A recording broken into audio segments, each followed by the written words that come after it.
Viva Cristo Rei e sua mãe Maria Santíssima! Quantas pessoas não venderiam tudo o que têm para comprar um elixir que garantisse a juventude eterna? Uma juventude que elas sonhavam que poderiam viver nesta terra como se a morte não existisse e sem as doenças.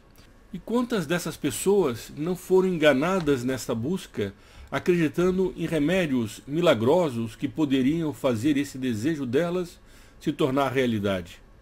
Entretanto, esse elixir existe, e ele está na Santa Igreja, na Igreja Católica. Ele se chama Confissão. O programa de hoje será sobre um tema religioso, sobre a confissão e o seu significado para a alma humana. Você perguntaria, ou alguém poderia perguntar, qual é a prova que existe a alma? A alma existe e há diversas provas sobre isso. É até redundante tratar de um assunto que é tão evidente que, por ser tão evidente, aqueles que não querem ver não verão, ainda que esteja diante deles. Se o homem não tivesse uma natureza espiritual, ele estaria cingido, restringido apenas a fazer aquilo que a sua natureza física permite que ele faça. Ele jamais seria capaz de entregar a sua vida física para um princípio metafísico, para um princípio religioso, como faz, por exemplo, um mártir.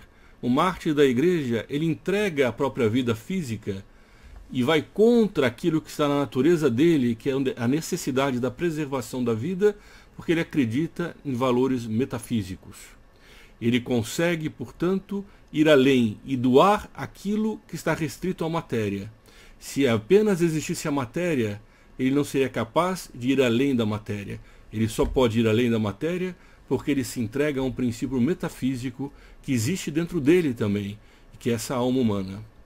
Nosso Senhor Jesus Cristo, quando estava entre nós, nos Evangelhos, ele tem uma das belas frases em que ele dizia que quem não for como um desses pequeninos, como uma dessas criancinhas, não entraria no reino dos céus. Mas o que significa ser como um desses pequeninos? Não é como alguns pastores protestantes. Você sabe que no protestantismo eles estão divididos em milhares de vertentes e de seitas que brigam entre si. Em algumas delas consta, pelo menos, que alguns pastores, interpretando literalmente essa passagem do Evangelho, colocavam calças curtas e iam brincar de bolinha de gude. Naturalmente, não foi isso que disse nosso Senhor Jesus Cristo. Nosso Senhor, naquele momento, nos pedia para ter uma atitude de alma como uma criança que olha admirativa, com humildade, para tudo à sua volta. Ela é pequenina, e ela se sabe pequena, ela confia em seu Pai, ela se entrega nessa confiança. Mas além disso, nós temos algo a mais. Essa alma humana, chamada a ser jovem, permanentemente jovem, ela busca incessantemente a Deus.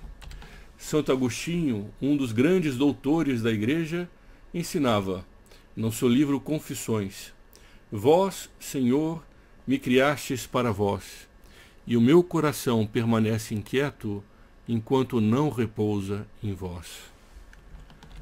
O coração humano busca Deus, ele tem sede de Deus, ele tem sede do infinito. É por isso que desde pequeno a criança, quando recebe um brinquedo, já começa a sonhar com o próximo. O homem também é assim. Durante a vida, muitas vezes, ele se ilude com coisas materiais, mas é porque a alma dele busca o infinito, e ela só encontrará satisfação quando possuir o objeto infinito.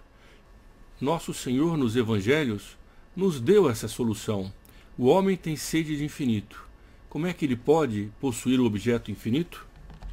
Nos Evangelhos, nosso Senhor disse: Eu serei, eu mesmo, a vossa recompensa demasiadamente grande.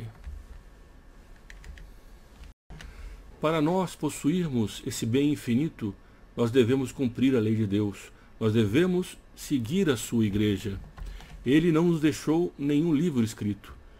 Ele não pediu que se escrevessem livros. Ele, entretanto, constituiu uma igreja, a Santa Igreja Católica Apostólica Romana. É nessa igreja que ele nos convida constantemente à perfeição. E é nessa igreja, através da confissão, que Ele restaura em nossas almas a graça santificante, essa vida dele em cada um de nós. Deus nos chama a essa eterna juventude, e a confissão é esse grande elixir que existe na igreja. A cada confissão a pessoa renasce. Ela renasce na inocência de uma criança. Ela renasce com o entusiasmo que a criança deve ter com aquilo que é mais belo do que ela, aquilo que é mais perfeito do que ela, aquilo que é maior do que ela. Nesse entusiasmo, a pessoa, na busca de Deus, encontra a salvação eterna. A confissão é o grande elixir da juventude, disponível a todos os homens. É um constante recomeço. A cada momento, nós podemos recomeçar na luta pela perfeição, no desejo de servir a Deus, a Santa Igreja e a Nossa Senhora, a causa católica. Aqui nós temos a foto da Sainte-Chapelle. Ela foi construída pelo rei São Luís para abrigar a coroa de espinhos. Reparem que é uma igreja feita de luz. É uma igreja onde a graça de Deus parece envolver a pessoa no meio dessa luz, uma luz filtrada pelos vitrais. Essa é a igreja, a Santa Igreja Católica Apostólica Romana, a única igreja que tem a confissão, a única igreja que convida constantemente os homens não apenas a viver bem, mas, caso pequem, a mudar de vida, a renascer de novo, a esse recomeçar, a ser como um desses meninos que Nosso Senhor, no começo nós comentamos isso, que Nosso Senhor dizia: quem não for como um desses meninos, não entrará no reino dos céus. Lembre-se, a confissão não custa nada, absolutamente nada. Basta procurar um padre, tendo feito o exame de consciência, tendo o propósito de não voltar a pecar, arrependido desses seus pecados, ouvir o conselho do padre e cumprir a penitência que lhe passar. Com isso, a pessoa renasce, e não precisa estar em pecado mortal. Até os santos se confessavam. É verdade que o sacramento da penitência é um dos sacramentos dos mortos, mortos no sentido da graça santificante.